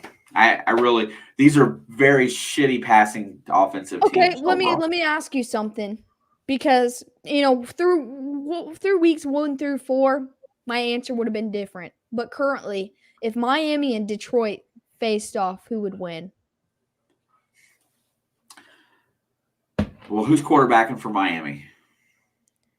At this point, doesn't matter because the same outcome has come from both of them. Probably just say Tua. I would probably still pick. I'd probably pick Detroit right now. Week 1 through 4, I would say Detroit. But I would say 1 through 6, I would pick Detroit. But these last couple weeks, there's no way. I see your point. Detroit couldn't beat Philadelphia. Well, I think Philadelphia got blown out by Philadelphia. I think Philadelphia is way better than Miami, though. Yeah, but either way, they're all in the same spot of being not good. Yeah, and that's the thing is that these different teams right now, and I'm not figuring out exactly why teams that are not good beat really good teams on certain instances. There's something about the way they play. And right now Miami's one of those teams that it's either going to if you got a great passing attack right now, you're beating Miami like a drum. But you have to think about that the Baltimore Ravens secondary is ranked in the bottom 7. Yep. And so so's Miami's.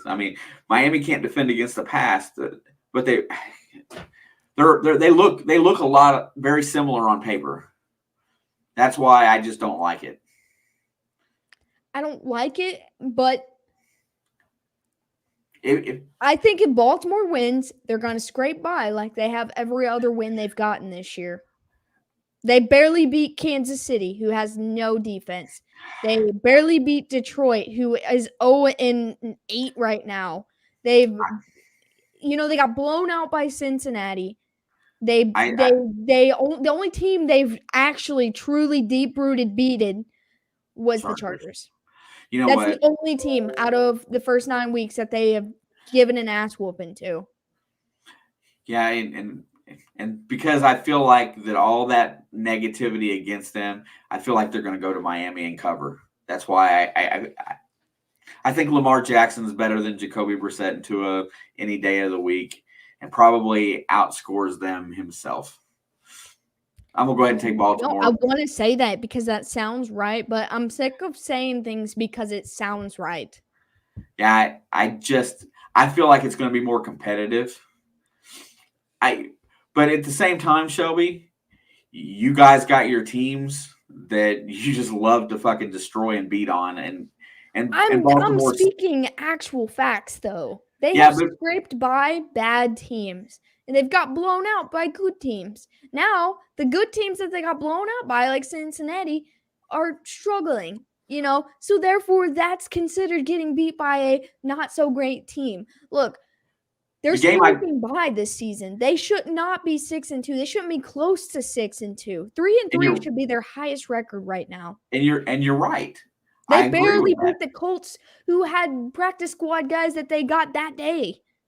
The two games that you compare that really. All right, he topped his last one. Lions, Tigers, and Bears. Oh my, that's fucking awesome. They both played the Raiders pretty much the same. The Raiders skated by at home against Miami and against the Ravens. I feel like Miami has more of a chance to beat themselves. Miami almost fair and square beat the Raiders. But you're with me though. You don't think the Raiders are that good. I never do. I just think that Miami has more of a chance to beat themselves than Baltimore does in this game. I just think that Miami has a better chance to beat Baltimore than you'll ever give them credit for. No, I think it's going to be close. Even though I think they may win by the 7. You would take Baltimore to cover. I don't even know what the point spread is. 7.5. Yeah, you said you would call. I'll take them to cover. I'm still going to take them to cover, but I feel like it's going to be played as a close game. Close games can be 10, 15 points because garbage time TDs or whatnot and points at the end. I don't know. You take what you want. I mean, in all honesty, it's just I still think Lamar Jackson is better than Jacoby Brissett or Tua Tagovailoa. He is. Especially this season, he's developed a lot this year. As a passer, as a runner, he has. But Tua's most likely going to play this game. He sat out because of a broken finger or something. It wasn't severe broken like Russell Wilson. But he's throwing today. He's fine. I feel like it was an exaggeration, to be completely honest, that he didn't play yesterday. But, both these teams are on a short week. And that's another thing. Baltimore just played a tough game, in Minnesota, against Minnesota. Miami just beat their first opponent by double digits. Well, they didn't win by double digits. It was like 31-17, wasn't it? 17-9. Houston game? Mm-hmm. Houston only scored 9 points. Miami only scored 7.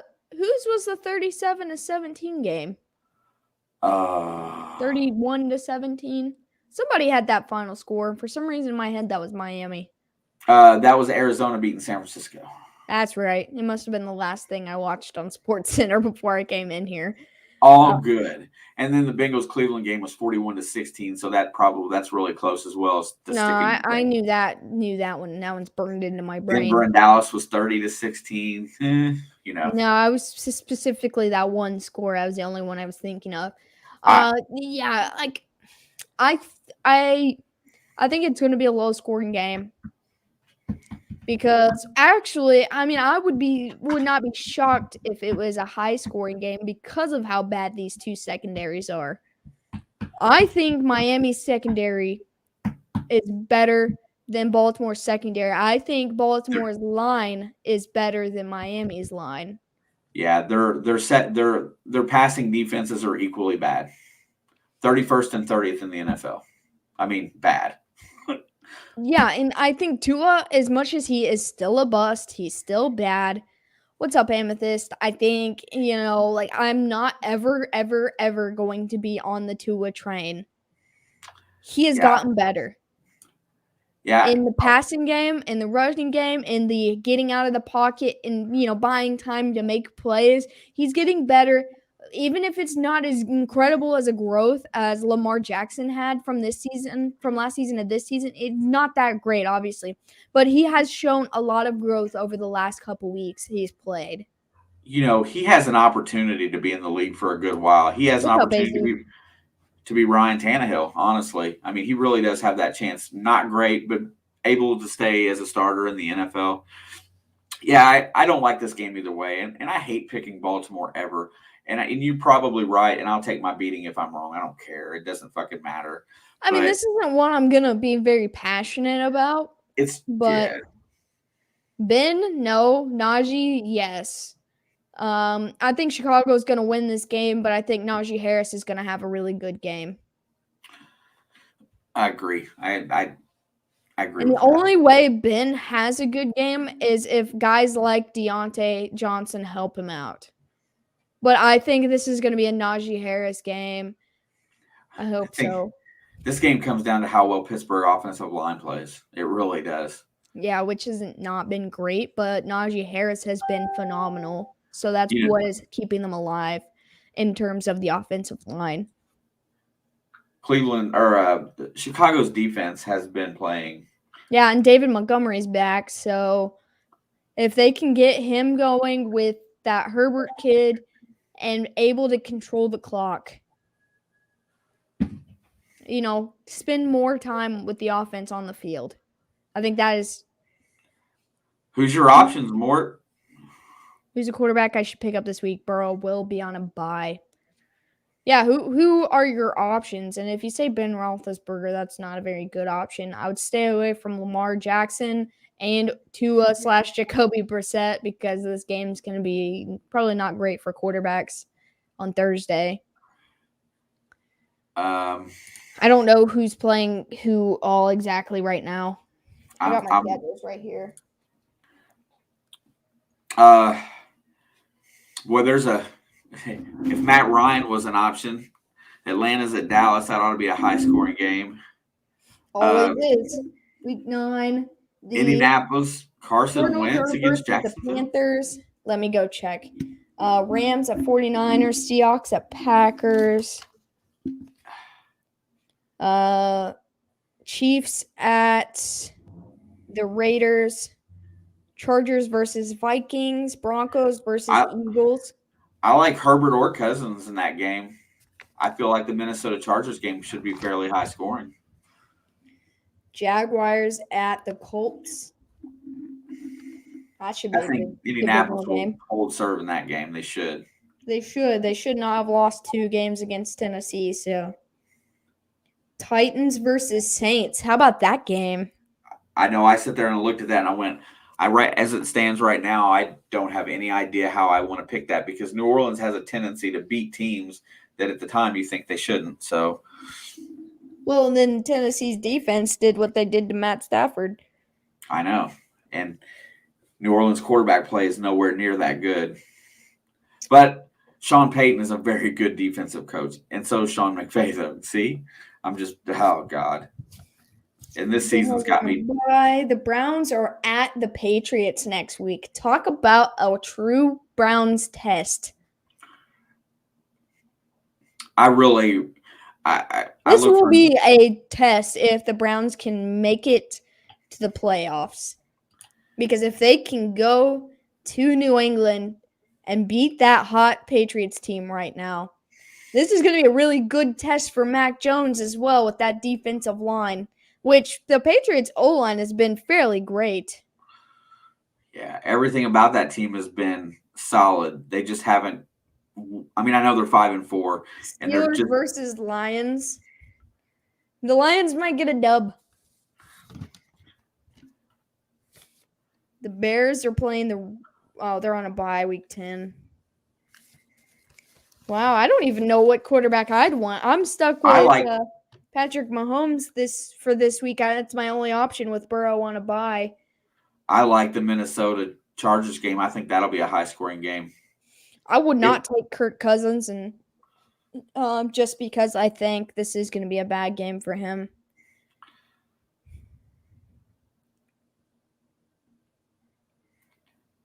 I'm kind of curious about the Eagles at Broncos matchup. Those two teams feel like they're exactly the same to me. Yeah, but the Broncos are tied with the Bengals, right outside of the cusp of playoffs still. And it's in Denver. It's really hard. It's an East Coast team. I'm going to take Denver because of the travel. And playing in Denver, it's hard. The air sucks there for players that aren't used to it. I like what Teddy Bridgewater's doing, but I have a thing that I like some of what Jalen Hurts is doing with the Eagles, and their defense isn't I bad. still think Jalen Hurts is a stud. I do too. Like, Man, if you Jalen Hurts just needed more time before wow, becoming a full-time starter.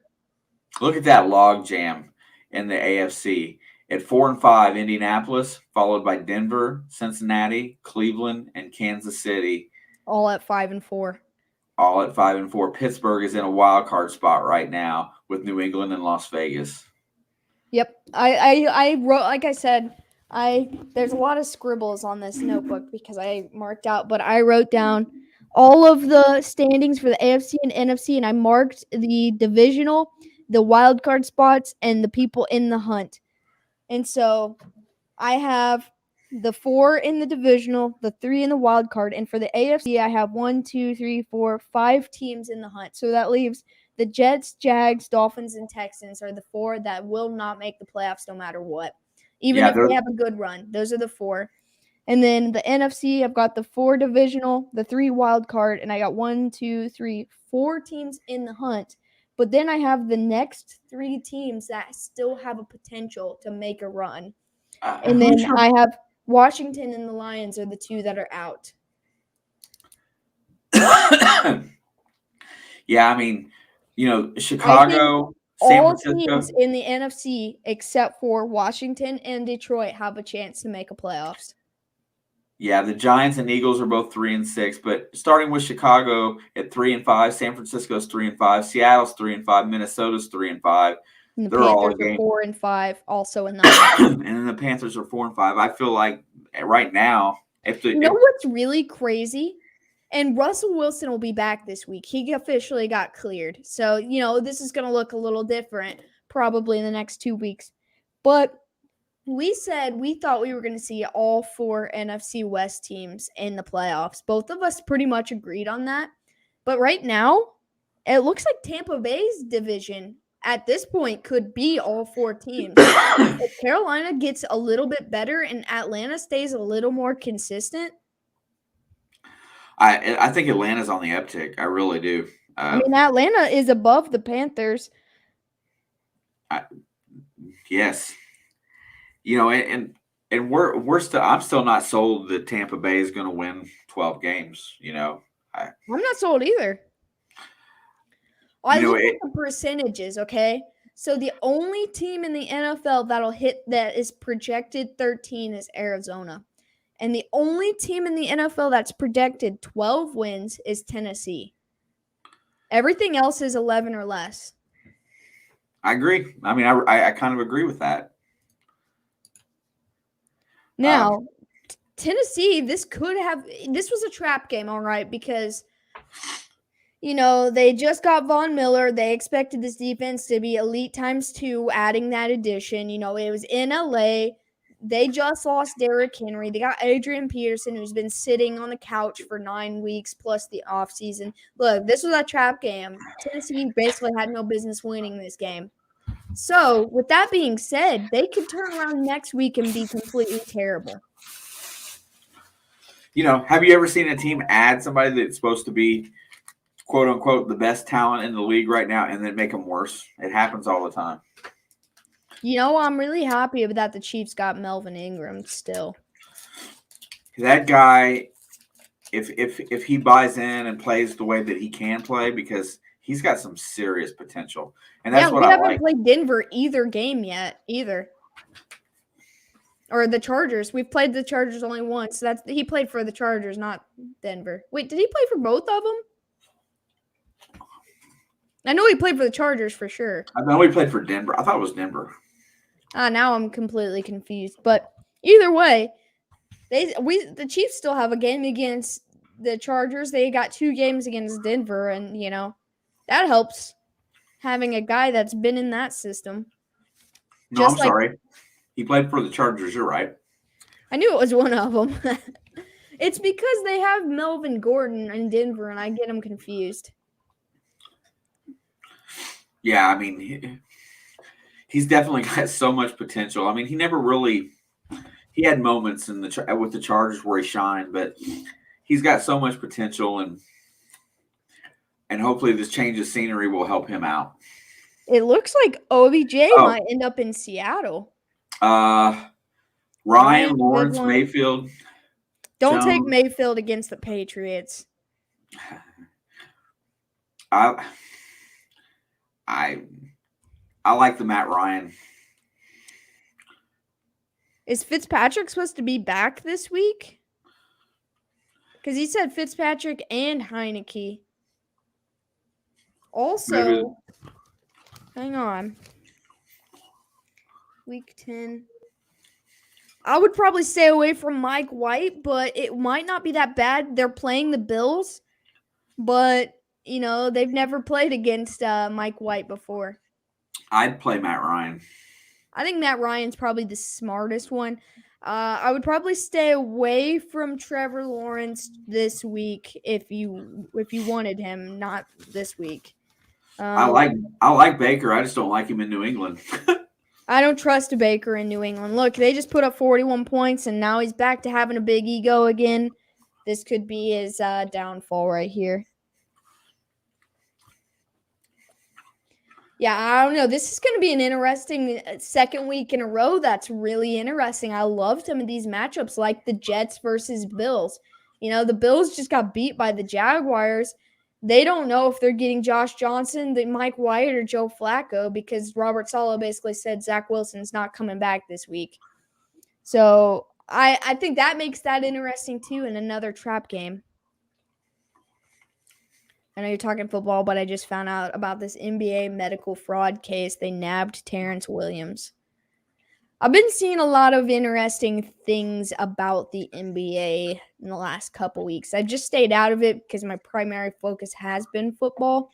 But I will be completely honest. I've watched quite a few NBA games. AZ, I would probably go with Matt Ryan. He's probably the best option, right, for this week. Just because he's fairly consistent, doesn't make a lot of turnovers. And he had a great performance this week against the Saints defense. Who did we say that Atlanta had this week? It's a tough game. The Cowboys?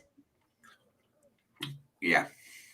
Yeah, Cowboys secondary is not really that great. If he can prevent interceptions, he's going to have a good game. Red, one player had a claim for 6 root canals on the same tooth. Yeah, that's pretty bad, Colin. But yeah, what I was saying is as much as I don't, talk about it, being my focus is, this crazy NFL season. I've watched, just as many NBA games as I have NFL games every week.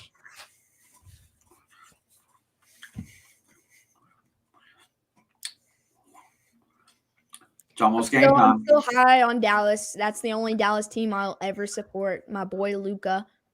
They're doing all right. The Nets, I'm enjoying this drama that's going on with the Nets. Between James Harden, Kevin Durant is their only consistency. But I do like, Joe Harris, who's I think underrated because of their star power, but they don't get Kyrie Irving because of the vaccination thing. And at least he's honest. Yeah. It's because of the New York law. If he got traded, he'd be playing anywhere else. And then they've got the drama with Ben Simmons in Philadelphia. Now, talk about one NBA player other than LeBron James that I completely hate. It has and it always will be Ben Simmons. I hate that guy. He's turned into Carson Wentz in Philadelphia. Like, seriously, it's the same situation, man. I don't even know why he wants out of Philadelphia. They probably got one of the more talented rosters. Oh, yeah, 100%. But he's a crybaby. He's cancer in the locker room. He is a.k.a. Carson Wentz in his last year of Philadelphia. I'm ready to watch. I don't think it's going to happen this week, but I'm ready for a Colts letdown. I'm ready for a Titans letdown because I hate them, and I would much rather see the Colts in the postseason. And unless the Titans go on like a 4-game losing streak or something, that's not going to happen. They were not supposed to win like 2 of their last 3 games. And they're finding ways to win. I enjoy watching the Colts. I do not enjoy watching the Titans, and I don't like the Jaguars, and I don't really care about Houston because Houston's got some issues right now.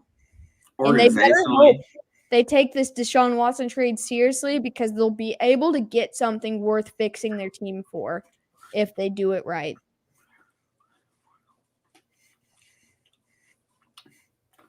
I just don't like Houston right now. I feel like I don't like Houston because of what Bill O'Brien did.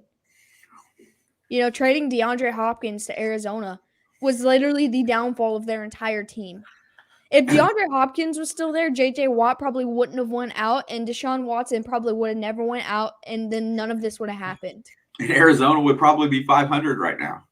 If that, because they struggled last year with DeAndre Hopkins. Yeah, Houston organizationally. I finally found somebody that as a GM or an owner, Houston should have never let D Hop leave Houston. He's the best player on that roster other than Watson. They should have put their foot down. If they didn't get 2 or 3 number 1 picks with David Johnson, they should have never traded him. That was the worst trade in NFL history, I swear. Yeah, I bet you that for the next 10 years, you will not see a worse trade. Yeah, that was literally – I would give up my entire wide receiver room for DeAndre Hopkins. But just David Johnson, yeah, that's a slap in the face. Cliff Kingsbury needs to set him down and let him take a week or 2 off to heal. He did this week. I know, but it probably killed his mentality because he doesn't miss games. But yeah, talk about a guy that wants to be in there. Travis Singer, Astro World. Sorry if it's off topic. Okay, I'm glad someone brought that up, and maybe you can give me details on what happened with that, because I have been kind of staying away from social media unless it was related to sports, obviously. So my personal accounts on everything have been out of my life. But I hopped onto my Facebook yesterday or today because I was looking for something and I needed to post an update on the It's in the Blood Facebook. And every single post when I was looking for what I was looking for had a bunch of stuff about Travis Scott, and I had no idea what happened. And I don't usually like to get into the celebrity rapper drama because it's usually something stupid. Festival season killed people again. Yeah, 8 people died when they started charging through the gates, something like that. Oh, so they're mad at him for that? I think he was on the ticket for playing that night. Well, yeah, but isn't that like security's fault? I just assumed he said something that was,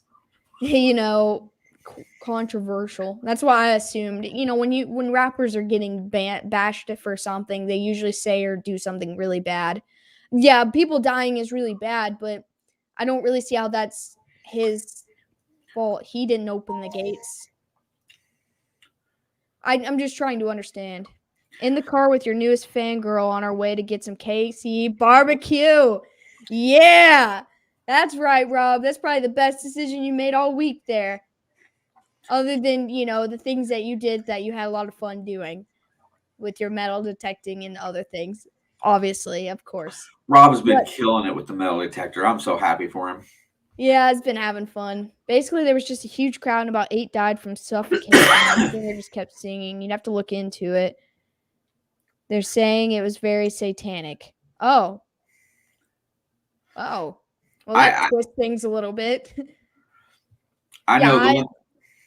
If he knew and was aware and didn't do anything, then I understand everybody coming at him.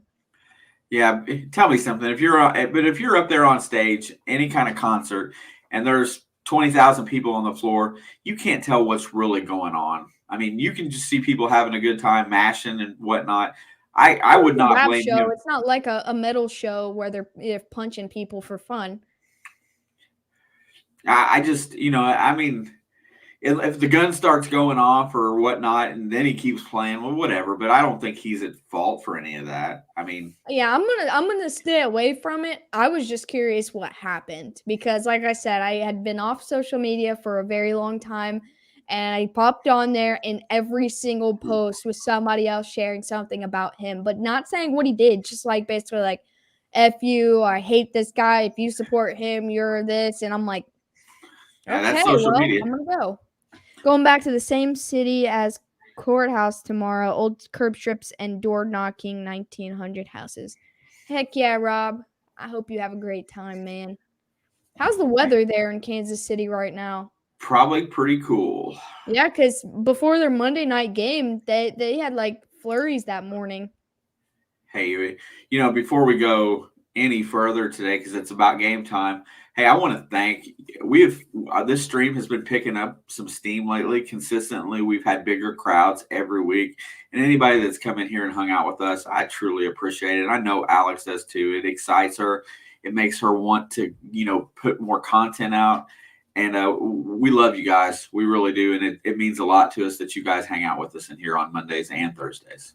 Yeah, absolutely. I mean, this is one of the best parts of my week, other than watching the sports we talk about and other things, of course. But this is amazing. Every week is awesome. That's why I wanted to ask Rob. He said 72 today. Well, that's pretty warm, but that when I got up today, it was like 66, 67, 68, and it was feeling incredible here because it's been in the 30s. So then seeing me. Also, Alex, I think this stream today we hit 20 likes on the stream today. That's pretty good for us as well. I did not realize that. I haven't checked because I've just been so everything. I don't get into news or either social media. Yeah, see, I usually stay out of it, but I'm usually active on my personal social media accounts, but I've been taking a hiatus because when it starts getting dark outside early, I need to stay away from all of that so it doesn't affect my mental health. And so I've been on a hiatus for my own well-being and just focusing on YouTube and sports and such in shorts. Yeah, I'm in shorts today too. I mean, like I said, I was only like 66 here, but you don't get to see my legs very often, even in the summer. But I'm pretty comfortable. I only threw a hoodie on for the stream because sometimes in my little office it gets a little colder. Me too. But I've been pretty comfortable all day, just sitting on the couch in shorts. Alex has a lot of information about football, and you guys are fun to hang out with. So thanks for having me. Yeah, we appreciate having you. I know I met you in someone else's stream, and so I think it was JP's bar actually. But More than likely.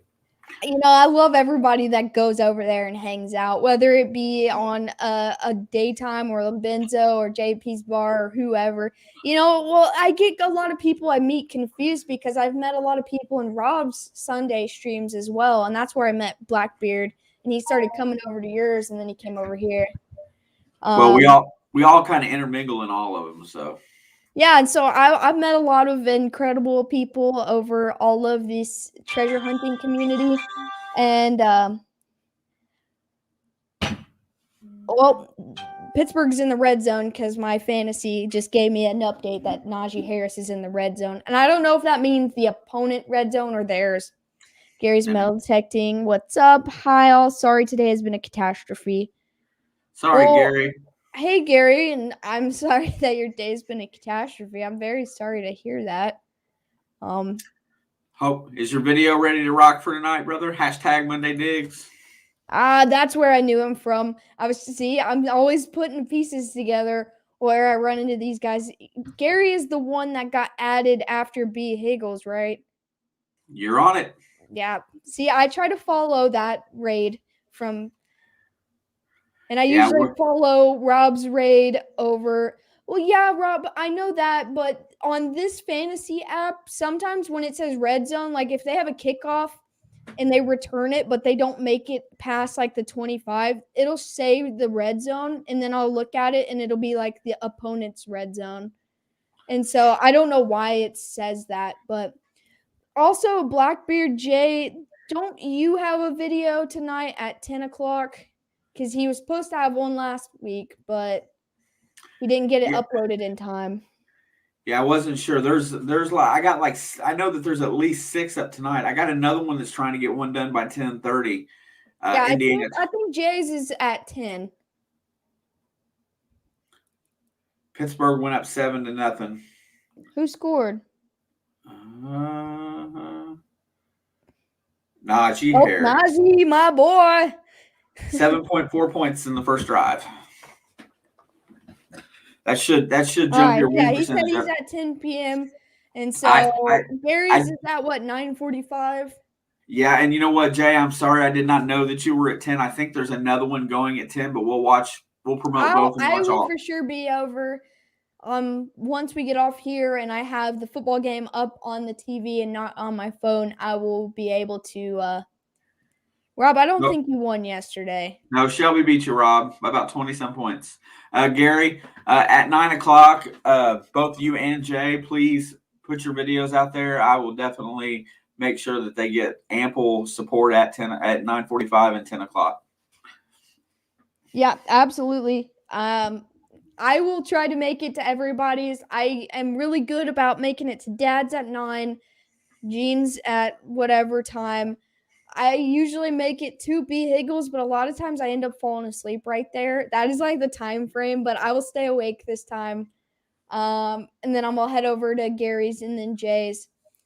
And if anybody else drops a link, I'll try to. Yeah, everybody drop the link, and then everybody get in there and hang out, and at least drop a link, leave a comment, and support every channel that puts the hashtag Monday Digs in their description. Alex, text me your number. Well, Dad, text me Rob's number. I will. And I will text Rob with my phone number. Got it. I will send you a text shortly. It'll be a 502 number. I know that I live in Indiana currently, but it's still 502. And we just got one added for 10:30. Indiana Tomes is putting one at 10:30 tonight. Yo, I love that guy. Yeah, I've been talking with Lou quite a bit lately. I just love it because his name's Indiana Tones, but he lives in like New York. But I get it. It took me a while to get it, but I get it now.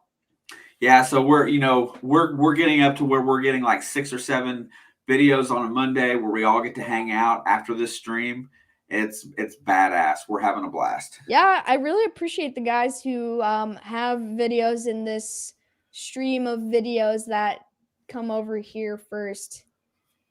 Oh, for sure. I mean, it's just, we always tonight. Kathy, as far as I know, this guy is usually 9 o'clock. at 9 o'clock on the dot. I know Kathy, last week was like 8:45, but that's because this video just disappeared. Yeah, that's the video from last week. I had to re-edit it and get it done, but it has I do have the makeup compact that I found at the old bus stop, and with the reveal of the stuff that's inside it. It's pretty cool. It's definitely cool yanking something out of the 1950s and saving it 100%. The homeowner, when I took it and gave it back to him because they were interested in the history, was so happy. So it really made me feel good. Also, for all of the YouTubers that are here and have at least 500 subscribers, I know that I do not apply to that. I just found out that as of like October 12th, you're able to make community posts now instead of being 1,000 subscribers. I know that Rob is over that threshold and there's some other ones, but I don't know exactly where everybody that's in here lies on there. But yeah, definitely you guys can now post on the community post, which if you've not used them before, it helps your YouTube algorithm. It helps get your channel name out to more people. I just learned that today, so I feel like I should share with everybody. Yeah, We're I all would. out here just trying to grow to get together. Yeah, not me either, Kathy. I'm not quite to 500, but they did inform the YouTube community that they are trying to make it available to more people below the 500 mark as well.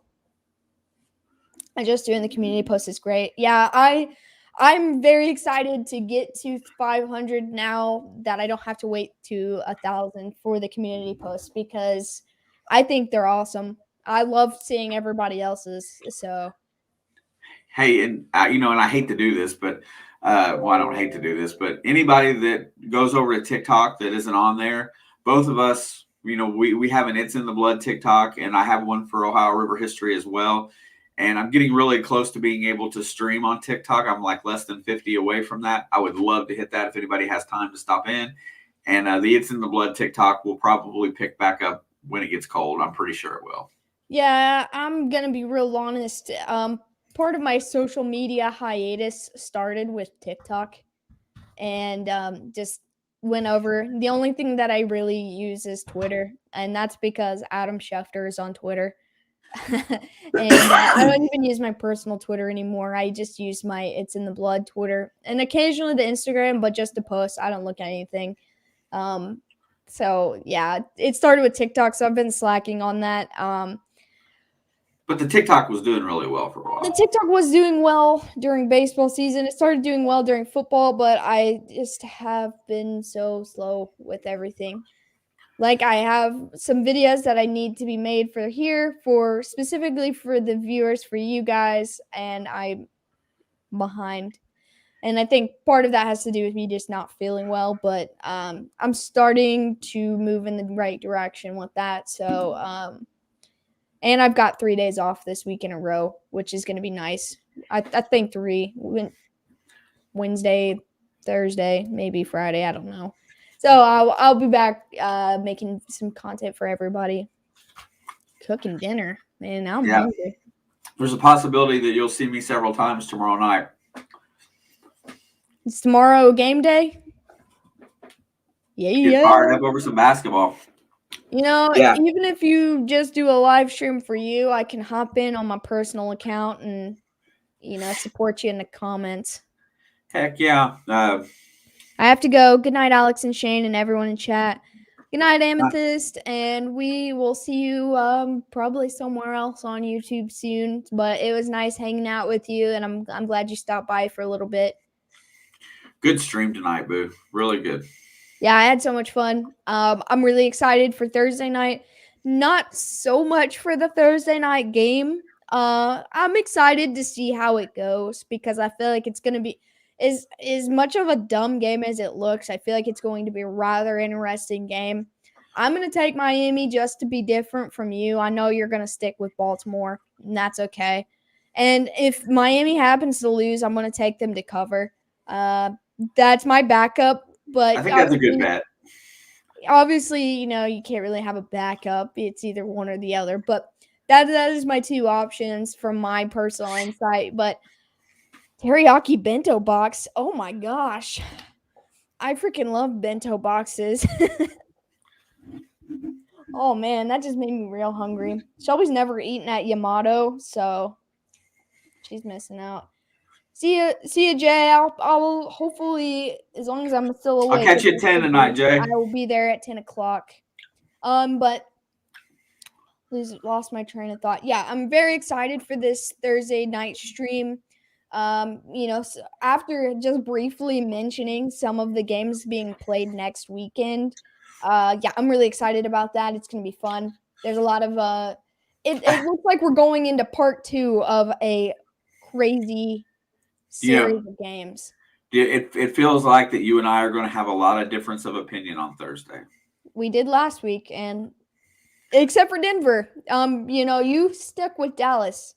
I stuck with Denver, but you were on my side about Denver. I just didn't. I didn't think Dallas was going to let it down at home, but I had the feeling that Denver was going to play well. Yeah, you didn't take them to win, but you were kind I of. was leaning that way.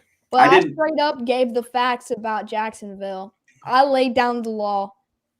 Yeah, I'm and not going to. You said I won't take them at 14.5, but I'll probably take them around 10. They didn't even put up 10 points. All right. Are we about knocking it out time? Because I got about 15 I'm minutes. ready to go watch football, and I can't watch anybody's videos if I am in here because that means I'd be watching football on my phone. So I have to leave to be able to watch all of your guys' videos. So I want to go watch some football now that it started and see what's going on there because I know it's going to be somewhat stupid but interesting. See everybody at 9. Yeah, stay tuned. Make sure you hit that bell on our channel if you haven't, because I know at least he's going to be putting out like at least 2 or 3 extra videos a week / live streams. We'll be back on Thursday for sure, but I have a feeling that there's going to be a couple videos out by the time we get to Thursday. So without further ado, we will see you guys on the next one. Bye.